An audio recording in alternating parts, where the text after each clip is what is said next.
I am Courtney Brown, Director of Farsight. What you are about to see is a Farsight remote viewing session that was conducted under totally blind conditions.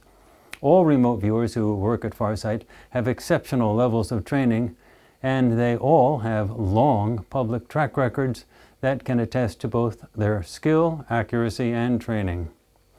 The topic that you are going to see now is the Bilderberg Meeting that occurred at the end of May and beginning of June in 2024. The focus is the wars that are currently raging in both Europe with Ukraine and Russia, as well as the Middle East with Israel and various adversaries.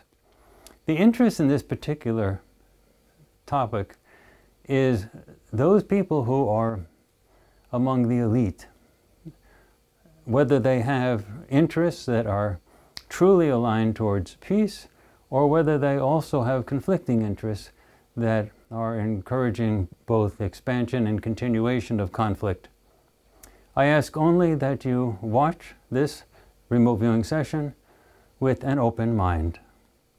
All right, Aziz, welcome to Deep News. And so what we're going to do is you're going to go through the session and explain what you found in this session.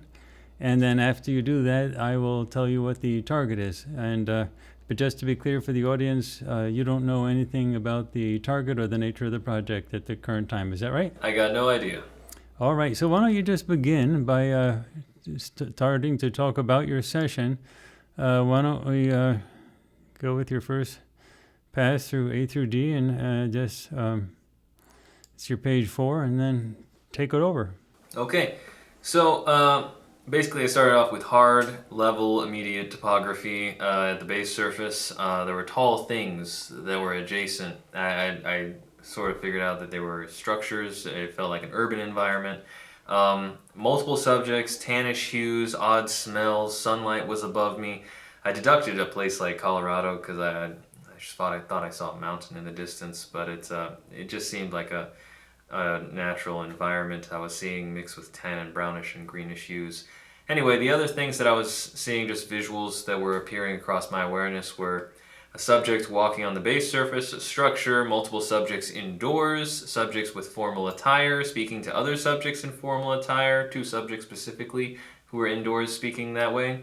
And then I got to a flash sketch, which also was once again more of this I sort of deducted a southern desert, like a southern Colorado desert, or just the high desert type of environment. I was just seeing mountains and some sparse green foliage, and as well as a mixture of tannish and brown hues. How that actually matches out to topography, I'm not quite sure, but this that was just the generals of what I was seeing. But then with the second flash sketch, I'm seeing a completely different environment. I'm just seeing, once again, more of that urban indoor environment, and I'm seeing 2 male subjects who are communicating. So and then I start zooming out from that flash sketch to see if what's happening with those 2 subjects in that environment. And then I'm in a very urban environment. This is just an urban environment, multiple structures, vehicles, and subjects. So it just, now this whole place, I didn't see any natural areas in that specific part. It just seemed like an urban environment. Okay. Okay, that's interesting. Actually, there are a lot of cities with mountains around them, so it could be that from one side, and they often have like mountains on one side, and then, and then the city on the other. So anyway, why don't we then continue? You actually, you started to focus on the, on what we call on your focus 1. All right, so yeah, for focus 1, I was basically, I got 2 visuals, and the first visual was basically irregular topography, natural irregular topography. Once again, I saw multiple subjects walking across this irregular topography, brownish hues, subjects in motion. I didn't know if they were, I sensed some headgear and some objects on the torsos and on the backs and in the hands of these subjects. I didn't know if they looked more like a uniformed soldiery look, or if they looked more like just people with cloth headgears and sort of more clothy types of objects all over their bodies. So it's I had various deductions, like just soldiers in Israel or something like that. But it's basically the low level was just there's subjects outside on the base surface, irregular topography. And then I started to see this second visual, which was more of this hard man-made base surface, indoor subjects, lots of subjects indoors. A darkish room feels very office, and I deducted military, sort of official sort of vibes. And formal subjects in uniform, rows of subjects. They have gizmos, gadgets, and consoles around them. There's a door that goes outside of this room, and outside of that room, I was seeing just one older male subjects in formal attire, just in what looked like it'd be a hallway.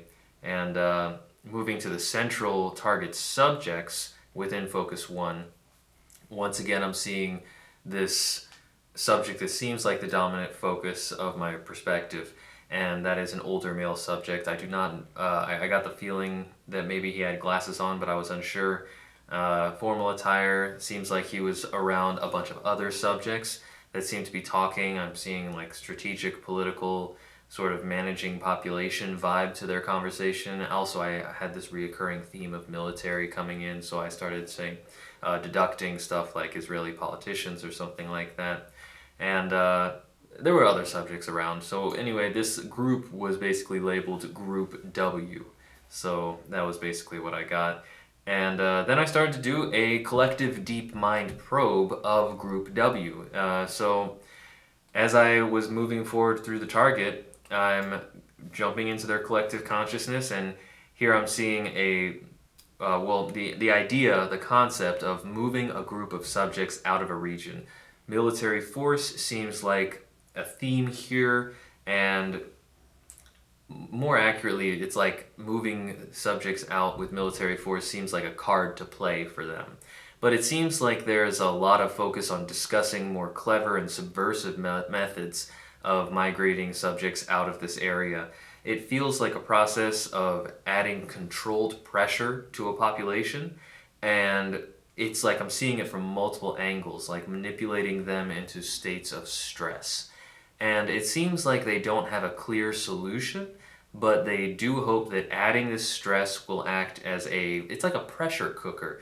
And then some new door that isn't open will just magically open, in which the issue, this population issue, just sort of pops like a popcorn kernel, just pops out of this area. And it feels like this huge hope feeling that they have, that they'll just discover this popping effect, this popping point, only that will appear after they apply this continuous pressure. So it's like a solution that doesn't exist, and they're just hoping it just magically appears by applying pressure to the situation. So that's basically I see. Now, I should also add that this target, as you in the script, has 2 topics. And so this is with regard to topic 1. Yeah. So this is a collective deep mind probe to the first topic. For Group W. For Group W, yes, correct. And basically, I saw a map as well, just within all the telepathy, a map popped up, and it's like there's this border line, and then there's this hot zone on one side. Well, a border line. I don't want to put my hand in front of the mic. So there's a border line, and then there's this hot zone right to this one side, and then they have this sort of softer pressure, sort of pushing on the hot zone. I don't really see like a lot of physical subjects on the ground involved in that, but there's some sort of force that's pressuring this population into this hot zone. But then on the other side, it's like they're stuck between a rock and a hard place. On the other side, then there is like this militarized force of subjects that sort of pushes back against them. So they're kind of just this one population here, and it's being pressured on both sides. But there's also a borderline that's like they can't go across this border, but they're getting soft pressure on this side and hard pressure where the border is. And it's like a pressure cooker. The whole process feels like a pressure cooker, giving them less and less space. This population is becoming denser and denser, and it's like this tightly winding it's like tightly winding an entire population into a tight little ball. Anyway, it's like the hot zone population is just this dense pimple that isn't popping under this immense amount of pressure. and further pressure to completely dissolve the presence, like if they just like went in and just tried to just destroy it, it feels like that's not a reliable avenue for them to take. But it feels like when I probe for that, that feels like Group W would feel a sense of relief if that was something that took place. So it feels like it's more like they're just brainstorming and trying to figure out how to pluck this population out and move it to some other place, and they just don't have a proper method of doing it, but they're just applying pressure in the meantime. So yeah, that pretty much concludes topic 1. All right. Well, let's go into topic 2 then, because then we were dealing with the same group, Group W, but with respect to topic 2. Okay, so for topic 2, it feels like, well, I'm seeing structures that are on this land. Just the whole energy feels a bit more open and spacious energetically compared to topic 1. And I feel like I'm just seeing this vast barren land, like it's partially peppered with tiny structures. And I feel like I'm seeing damaged structures too, but those aren't really being dealt with. Those are just left alone. And there's multiple subjects. I'm deducting stuff like rebuild Ukraine or Israeli settlers or China building islands to take sea territory or something like that. There's all these military concepts of just modern political situations are just popping up into my head as I'm going through this. And Group W seems to see this topic as a source of positive emotion, but it's also like a chance to gain a lot or profit in some elaborate multi-step way that directly affects them in a good way for them, like in terms of prestige, personally increases themselves in a circle. But then I also got some contradictory perceptions as I moved on. I started feeling this really tense feeling in a subject, and it's like he's looking downwards, and this is still within Group W, this is still dealing with topic number 2.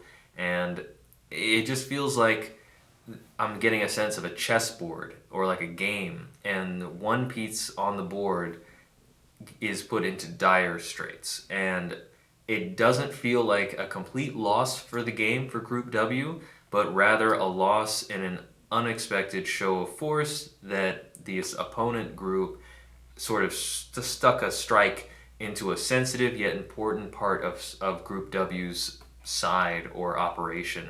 So now I'm feeling like this topic 2 is a real loss for Group W. And it sort of looks like, I don't know, it's like you see this even border between two sides, and the opponent side, the people who Group W are facing, shoot this like sharp needle, and it goes way deep into the territory and strikes Group W in a really sensitive spot. It causes a lot of pain and piercing energy, and it puts something that's sensitive to them in jeopardy. It's not a good thing. And I don't feel that any group member in Group W cares for any of the subjects or the pieces that are on the chessboard in this sort of metaphorical sense of a chessboard. More so, Group W is just focused on macro level gameplay. And topic 2 feels like a loss. It feels like a blow has struck them and they don't have a complete recovery plan. Just like a plan to refocus their efforts and try to figure out another strategy by putting more energy into another location that isn't as damaged. But it's, it doesn't seem good. It seems like topic 2 is not something that Group W likes at all. But it's, that concludes that part of the session. Okay, so then you actually investigated subject U. You went into individuals at that point. You went into subject U and subject V. Subject U was with respect to topic 1, and then subject V was in respect to topic 2. So why don't you go into first subject U and topic 1. All right, so the deep mind probe of subject U with topic 1, I got very serious vibes. I felt like this was a very serious, intense matter. It's not a settled matter by any means. I feel like subject U has a completely different desired outcome compared to Group W. Subject U's view on topic 1, that outcome is really not realistic. He just seems it is not grounded in reality. this sort of pressure popcorn approach to things. He also, I get this vibe that topic one feels very military-esque, and the approach that Group W has, I mean, it's like Subject U looks at Group W and says, "You're insane, crazy, unrealistic people," and Subject U doesn't want this pressure cooker approach to be on the table at all. His outcome, if he was just in control, his outcome looks more like a great cooling, or just the environment is sort of like this hot zone, this pressure cooker cooking a population and adding density and pressure to it. It's like he wants to disperse that, just spread it out and cool it down. And through being dispersed and spread out, it's like this population is still identified as like an object to be labeled, but this issue is so spread out and dissipated that it's like this thin layer of water or like lotion on the skin, and it's so thin that you don't really notice it anymore. It's not visible. Like, you know, if lotion's all condensed, it's has a color to it. It's white or beige or something like that, but when it's spread out thinly over the skin, it's invisible. That's kind of the vibe I was seeing there, and that's kind of what he wants. Subject U at least wants. Basically, Group W wants the opposite. Group W wants to collect it, compress it, and this population issue, it like wants to surgically extract it, and once it's been tightly compressed and wound up. It feels like a tug of war battle in the mind. It feels like a tug of war battle between Subject U's opinion or option versus Group W's option. And both of them have made a lot of headway in their work to making this happen. But Group W feels like they have done more so far, and they're more aggressive than Subject U is. They're an aggressive group, Group W. So yeah. Okay, well then let's move on then to topic 2 with respect to Subject K. Oh, actually, I still have more. Go ahead. I'm sorry, go ahead. Yeah, I still have a bit more. With Focus 1, Topic 1, Oh, okay. I did a bit more probing of just Group W, and then again I went back to Subject U. So Okay, let's continue with that then. yeah, so Group W, the vibe feels like condensed consolidation of power. Power is like funneled upwards to this tight little point, and I'm probing what they want. And so this is like, with regards to topic 1, what do they want?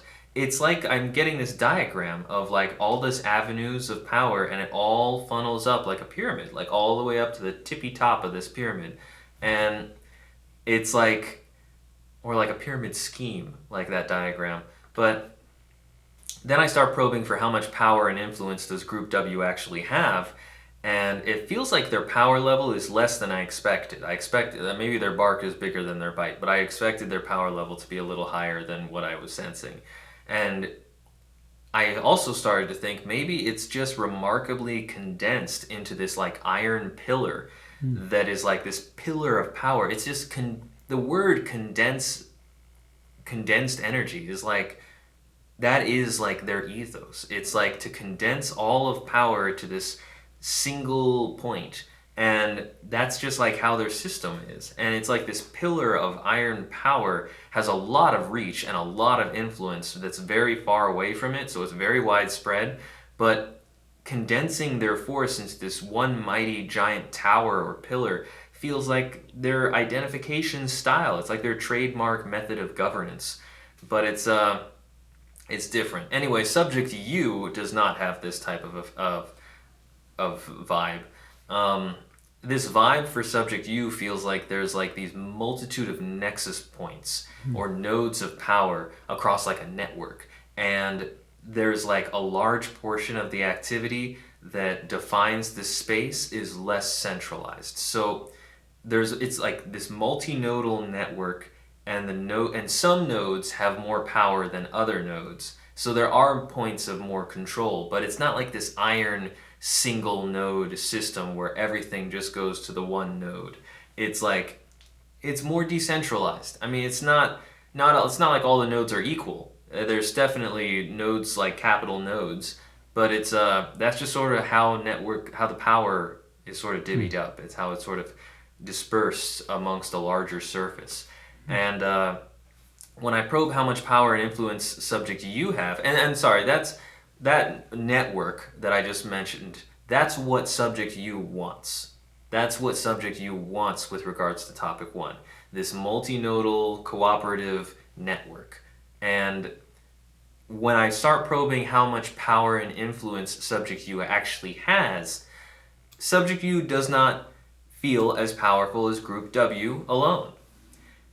It is like he has a lot of influence with other semi-powerful subjects, and together, this multitude of semi-powerful subjects, they can form to be this like sizable force that can take on group W.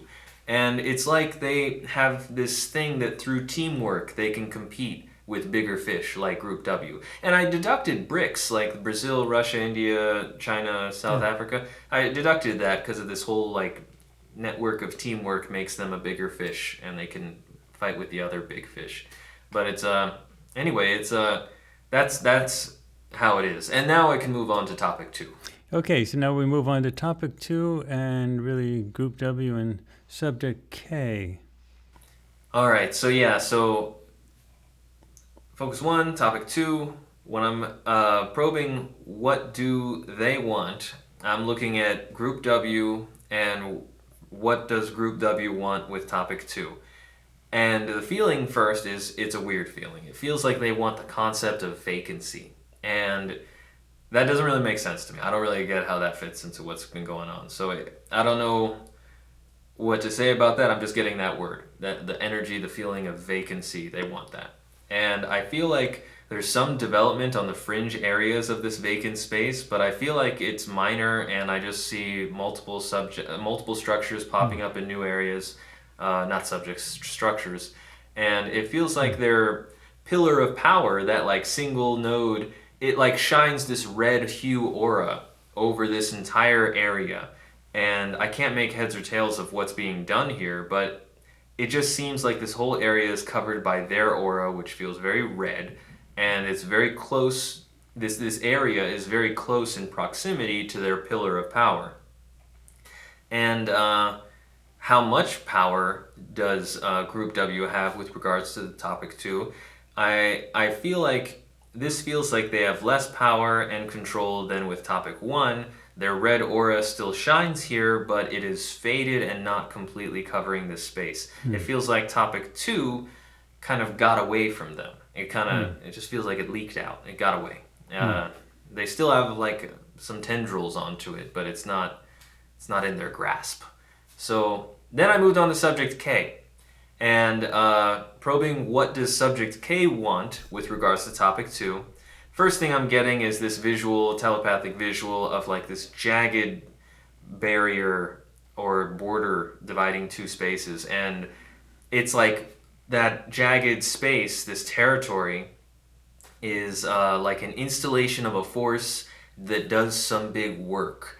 And work, I put in quotes. I mean, it's like, it feels like subject K wants to bring this big engineering force that feels like there's a lot of technical subjects, and it's like they're invading this area to re-engineer it and change it completely. But it's like subject K sees the area not as a space that's not working right, or it's not working at all, and he just wants to recreate it and recreate its parameters with a strong force of subjects that can break in, change things up to a specific specification that subject K has pre-designed elsewhere, throwing out the old system, bringing in something totally new. And when I probe for how much power and influence does subject K have, I feel that it feels like subject K is a solid and strong, I feel like subject K has a solid and strong blue aura. And the territory here feels like it's very organized, jagged, and sharp. Like the border doesn't feel like it's a straight up and down thing. It's like they got a lot of territory here, and then not so much there, and then a lot more here. It's like very jagged and irregular, but it feels like it's like a sharp, strong knife that carved into the defending territory space and took it over. And it's basically this strong knife, basically, it's not complete control. They're still sharing it with the defending territory. But they took out a big, sizable, well-defended chunk. A well-defended chunk. So, yeah. And then I moved on to subject V. Yeah, subject V. What happened there? So that finishes subject W and group W and subject K. And now you move on to another subject entirely, subject V. And that ends the session. So what did you find out about subject V? Yeah, so basically subject V, he's got light hair and or light hues hair. I'm seeing a couple of dark spots. I don't know if it's gray hair or not, but it's a lighter skin, formal attire, male subject. Anyway, it's he in the deep mind probe, he's stressed. Seems like he's got a very heavy chest. The burden is all around him, and it's just a feeling of burdens all around him. And it feels like everything is really tense with his job situation. It feels like that he's got these big responsibilities, and he's got this, and those responsibilities are part of this big burden that's on his shoulders, that's on his chest, and it feels like he's living this multi-day epic of dealing with this big stressful shroud over his life and job. And it feels like he's in this high stakes position that is so tough that leaving isn't really an option. It almost feels like he's also defending his livelihood and like a perspective. And by defending livelihoods, it's like there's really just no place to run, even if he considered running. So I don't sense him considering that. Anyway, when I start probing what does subject V want, it's like he wants to... It's like there's this issue, and he wants to pinch it. It's very similar to group W. It's like he wants to pinch this issue, and it feels like he has more issues than just the one main issue that I was sensing before. So it's like there's this one main issue, and he wants to pinch it, and that's like his solution to it. It's like he add more pressure, condense it. It's like pinching energy. But I get the sense that, okay, so here's subject V. Down here is this issue, and he's trying to pinch that issue, but pressure. And then above subject V, there's just all this other new stuff, like new worries and are approaching from this area, and he's got to respond to both. And so it's the issue that he's dealing with and applying this pressure pinching energy, it just feels like subject V's methods are very in line and very similar to what group W's methods are. And it feels like this, like, he just wants, when it comes to that pinching issue, he just wants to keep pressure tight there. It's not like he's getting rid of it. It's like he's like, let me apply pressure and then keep the pressure on. And then these other issues just start appearing. And it just seems like a super stressful situation. I mean, just the whole thing, his whole life seems like it's stressful. And just like problems just keep happening. So anyway, that does conclude all the data. No, there's one more page actually. Yeah, you have a little bit about the types of groups on your session. Yeah, so I was probing what types of other groups guide subject V the most. And then I'm just seeing this general overlay of subjects and groups just flow across my awareness. I got the sense that these groups just seem very hot and red in terms of just that auric energy. And they seem to be a part of this single tower or pillar of power approach to governance. There's that big iron power of just consolidation. And it's like they're separate groups from one another, but they all fit the grain that flows to this pillar of power. And their methods seem to all involve the application of pressure and heat to their targets. And this is what they do to achieve their goals. It's like, no matter what the issue is, apply pressure. And that's what they do to everything. Anyway, it's like these groups either provide the tools to apply pressure, or they specialize in actually applying the pressure themselves, or they facilitate some sort of bureaucratic or logistical lubricant that can ensure the process of the pillar being able to apply pressure that is quick and efficient and effective and aggressive and predatory. It's like this feels very attack focused and very predatory in the sense that none of this feels like a self-defense organization. This isn't like you take your opponent's energy and turn it back on. No, this is like this is very much seek and destroy, but it's not destroy. I really want to emphasize this. It's very predatory. It's very like go and get them, but the concept of destroy is not there. It's like they don't destroy their targets. They apply pressure to them. They keep them around. They apply pressure to them. And then through the application of pressure, it's like by applying pressure to the target, to the victim, that victim becomes red, it becomes hot, and it becomes foundation for the pillar of power. It feeds it in some way. And I don't get the vibe of destroying anything. It's like they go in, I mean, it's like there's violence. I mean, there's violence and, you know, it doesn't feel, if I got all these military vibes, so like I'm speaking more in a macro sense, but in terms of the concept of their opponent, it's like they don't destroy the opponent. They basically put this continuous pressure on, the opponent becomes submissive, and then it breaks. And then once it's broken, then the materials left over can be applied to the main body of power that is this pillar of power. And that's how it grows, and that's how it gets to be more powerful. And it's a thing. That's the way it is. And that does conclude all the data that I have. So Okay, so then I guess, do you want to hear what the target was? I very much do. I'm very curious. Okay, if you go to your computer and click on the target, you'll see it. And this is the 2024 Bilderberg Meeting. Wow. Now, there's a lot of conspiracy theories about the New World Order, the Bilderberg Meeting. The Bilderberg organization was formed after World War II to help sort of prevent another world war. But it doesn't seem to be doing so great. They're the opposite. It looks like they're Group W. Yeah, they're Group W. Group W is the Bilderberg. Actually, Group W, the total thing is, it's the 2024 Bilderberg meeting that typically happens May and June of every year. It's sometime in that time frame. And it's the most important Bilderberg meeting among the highest level core group in 2024. So the Bilderberg group has actually a lot of people in it, but they have a core group as well. So it's the meeting of the core group.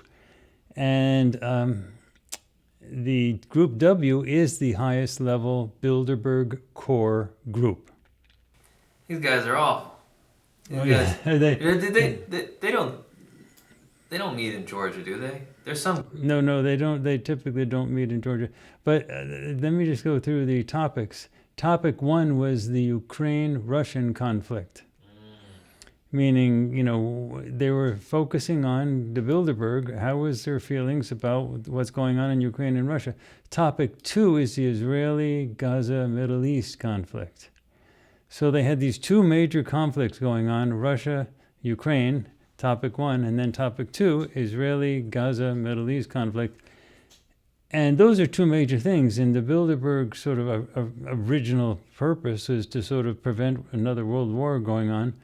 But if you have people that have an interest in those topics, they're going to infiltrate that very group. And so they're going to want to take over that group and use it for their own purposes. And so the real question is, the original design of the Bilderberg group may be meaningless at this point. But anyway, that's what it is. It was the Bilderberg group. It was our first remote viewing session of that group, what they do.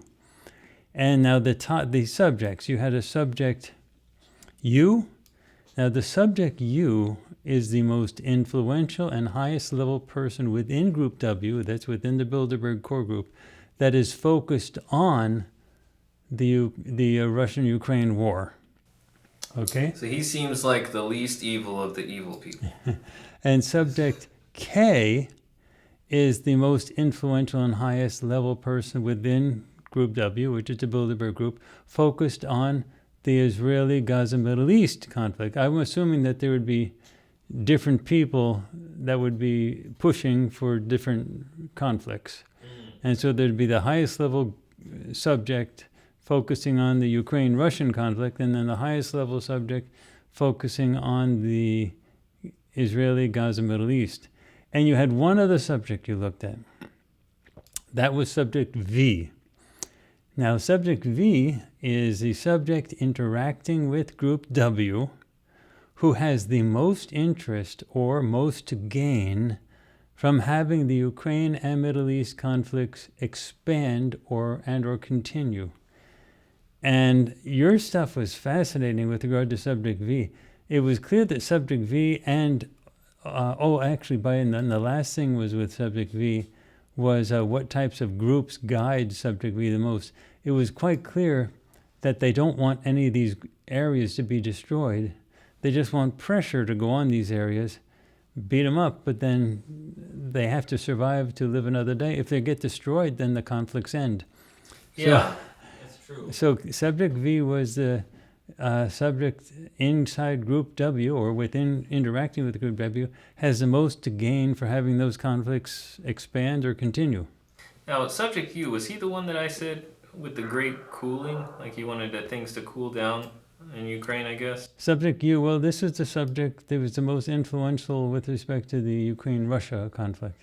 That's interesting. I wonder what a lot of these concepts talk about in terms of, what would that look like, this multinodal network of dispersed power? I wonder what that would be. That's their way of thinking about it. I mean, they're trying to organize international stuff. And they have to think of it in terms of, that's a really perfect description from international relations. That's a perfect description of how things get organized, and then how do you put pressure on certain spots in order to get the outcome you want. So I'm going to take back what I said about the least evil of the most evil of all the evil people, because I don't really understand. They could, from their perspective, given their position, they could be looking at the events going on there as a completely different chessboard as what I'm looking at it as, in terms of just me seeing the players on the board that the media presents to me. And I'm just going to say it that way just because it was really big news to me for me to find out that a lot of the Ukrainian land has already been sold to Monsanto in exchange for a lot of the support that they're getting. You know, those companies, American companies, have bought the land that they're fighting over, so it's like an American asset now. And it's wild, because I assume that that's just the tip of the iceberg in terms of what somebody in the Bilderberg group would be thinking of in terms of their assets, what is on the board in terms of these conflicts. So I'm going to take back everything I said about the least evil of whatnots, because I don't know. I mean, that could even be the more evil plan. I don't know. This dispersed network of power, I just don't know what those nodes mean to them. It might look like governments to me, but that's just because I'm looking at it with the data that the mainstream media has given me in terms of what's going on in these places. Governments might not matter as much as corporations in terms of what they're speaking about, in terms of the... That's what I was thinking. I was thinking more in terms of, because there's not that many governments, but there are many corporations. Yeah, and they have a lot of different abilities. They have a lot of what? Different abilities that don't get as much of a spotlight as nation states do. So, anyway, I am grateful for the remote viewing data, though. I feel like I at least able to comprehend the complexity a bit more. Complexity is a good word for this. And it is interesting that the Bilderberg group is very complex internally. I had no idea how complex it was, but based on these remote viewing results, it's really it's a pressure cooker in there. There's people pushing and pushing and pushing for different stuff. It's a pressure cooker. That's no doubt, for sure. And there are interests that have desire for these conflicts to continue and expand, and what did seem to be clear here is that none of the people here were really focused on creating a peace plan. No, yeah, everything was either how does the power get divvied up, or how does everything feed this almighty pillar of power, which makes me feel like the entire planet is a pyramid scheme. I mean, I already kind of felt like that for a while, but it's this whole pillar of power where all power of influence just goes to one point, and it all is to feed this one point, and it's all this grain that feeds this one point. That makes me feel like this whole planet is a pyramid scheme. So it's we already call it a prison planet all the time, but it's yeah, but it's clearly nowhere in this session do you have people saying, "Oh, this is horrible. We have to have a peace plan." yeah, none of that. That's not. They're not thinking about that any didn't of that. exist. You did have some interesting stuff about the Ukraine thing in particular with regard to populations moving. Yeah. And that was fascinating because Russia seems to be wanting to focus on certain areas, certain territories, where you basically have a separation. Anyone who identifies with Ukraine goes north, and then everyone who identifies with Russia stays in those areas. They seem to be focusing on annexing some of those areas.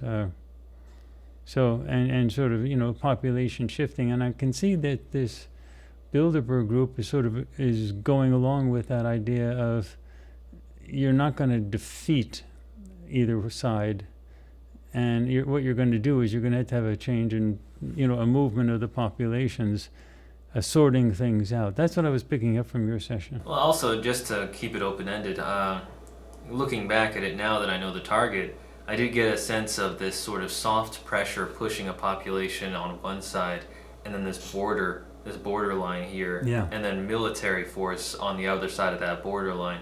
You could sort of interpret it in the sense of that hot zone with that population just being the general military fighting force of the Ukrainians, and the soft power or the soft pressure that's sort of pushing them there is the maybe this is just because I've been on Twitter looking at these forced conscription videos where people have been grabbed and forced into the army. But the military thing could also be the pressure from Russia, because the Russia right now is No, that's what the other side would be. The military force on the other side of the border being the Russian forces, and then the not identified by a subject soft pressure being the domestic forces that are pushing them to say, oh no, you have to be at the front line. So it's like they're kind of stuck between that catch-22, that rock and a hard place.